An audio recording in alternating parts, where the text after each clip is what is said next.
California's Reparations Task Force to hear testimony on anti-Black, please keep using that, anti-whites, please, anti-Black racism, heresy to anti-whiteism in housing and education. So California's Reparation Task Force to hear testimony.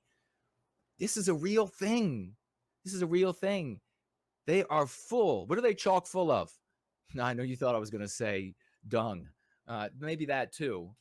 But they're also chock full of excuses to victimize you, your wife, your husband, your mother, your father, your children, your cousins, your brother, your sister. They're here to victimize, and they got excuses out the wazoo, and they're bringing them.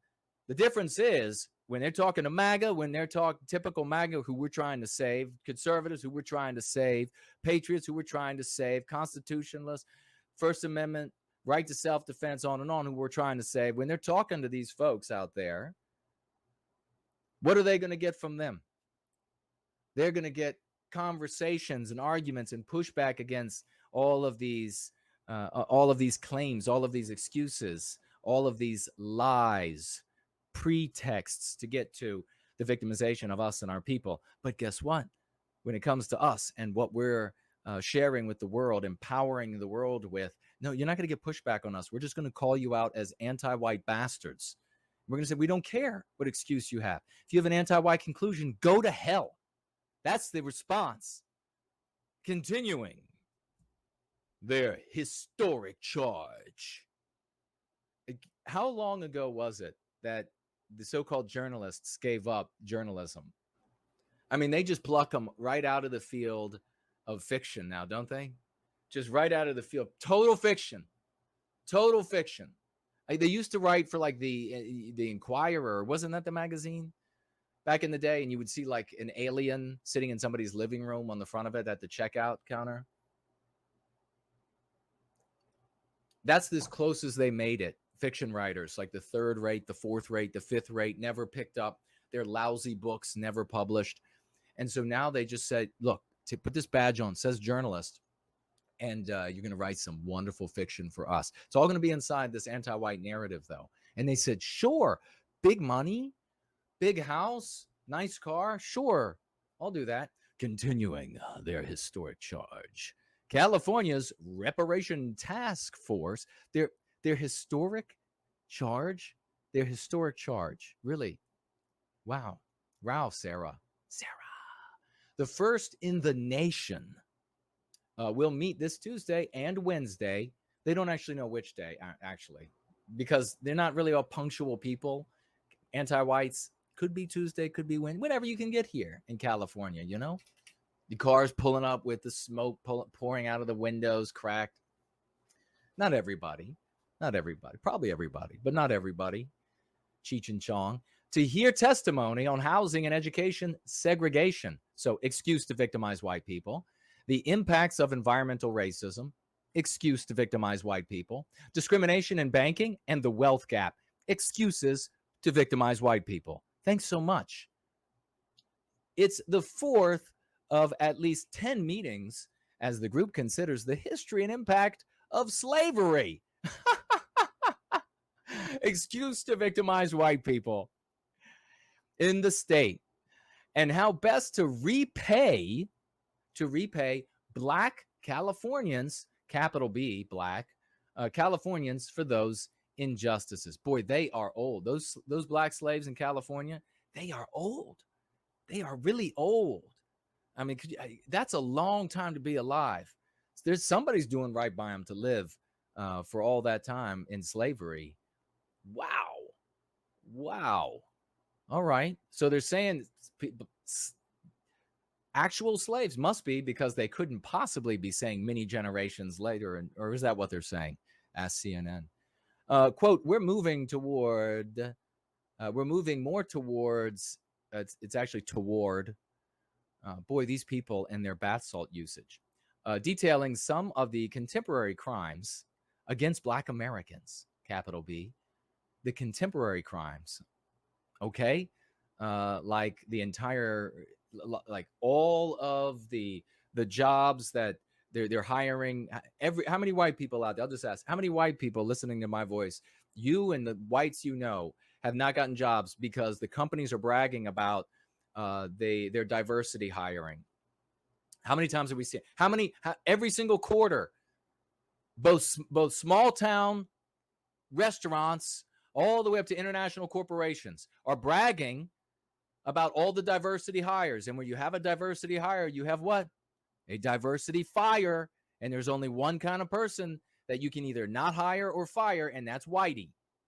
So the crimes against them, all the set-asides in government, all the farmers. Remember the black farmers thing is being held up in court now. We'll see where it ends up going. Remember that? Only black people, they're going to get their own banks and everything. We read the bill, remember? We read it. They voted on it and passed it. But of course, check with MSNBC or CNN to make sure that's accurate. Get voices from all sides. All sides. You get voices from healthy people and also from those things swirling around the toilet bowl. Get them all. Get all the voices. They echo a little bit over there, but no big deal when they're in the toilet. Contemporary crimes, specifically, this brilliant person is going to really break it down for us. Discrimination in public and private life, close quote. Really, one example. Well, this guy, he kind of looked at me with a strange face. He was probably wanting to ask you out on a date, so just deal with it. Said Kamala Moore, a Los Angeles-based lawyer, a lawyer, of course, stamped right to the birth certificate, who was elected chair of the task force in June. During this week's meetings, remember, there can never be enough. You can never do enough. We have how many lifetimes do you have to see? You can never do enough. There can never be enough. There can never be breaking your back, bending over backwards, everything. The women are coming to us and they're saying, come on, you just got to give them more, do more, be deferential more. Give up some more. It's not actually your job. It's not actually your industry, honey, that is getting destroyed by the giving up and the more. So vote for that. I'm going to vote for that. And then they vote for it. And now a couple years later, a generation later, now their children can't get jobs. And now they are getting forced out. They're forced to early retirement because Camila Moore is being the replacement for them. But that's how it works, dum-dums. That's how it works. Keep letting them make these long-range decisions. People who are myopic, very short-sighted, let them make those long-range decisions. It's a smart thing to do. During this week's meetings, the task force will hear from experts. It's always experts. Experts in what? In anti-whiteism, of course. Experts such as Marisa, a University of California, Irvine. Remember when things like this, California Irvine law professor, remember when it meant something good? You're like, California Irvine law professor, we're gonna have some like legitimacy here. And instead somebody walks in like a peacock and begins telling you how evil the white race is. So this Marisa, a University of California Irvine law professor and author of, quote, The Color of Money. I'm sure they're going to claim it's white. It's all white. It's all just going to white people. Detailing racism, heresy to anti-whiteism in banking against Black Americans also is on the schedule for Wednesday. Okay. Dum Sarah, that is not supposed to be a period. That's supposed to be a comma. How did you and your editors not catch that? Detailing racism in banking against Black Americans also is on the schedule for Wednesday. All right, well, that's my opinion, but good for them. They can be creative. In addition to experts, the task force will listen to testimony from people with direct personal experience, like Kawika Smith, a young Black man who was a plaintiff in a case against the University of California system, arguing that the use of tests at UC campus is the use of tests. There's no way I'm going to read the rest of that sentence and it's going to say what I think it says. There's no way. There's no way. There's no way it says that. There's no way. All right, let me see. Arguing that the use of tests at UC campuses essentially create a two-tier system inaccessible to some students. And quote, rations access to public higher education on the basis of race, privilege, and wealth. No, it's the ability to pass the test, dumbass. That's how it's rationing the education. Oh my God. They actually had a case. Your use of tests. The testing is so right. You need to not have tests because that is discriminatory, preventing us from getting into what we want by way of a test to see if we're competent or intelligent enough or studied enough. How discriminatory. Wow, Kawika. Brilliant.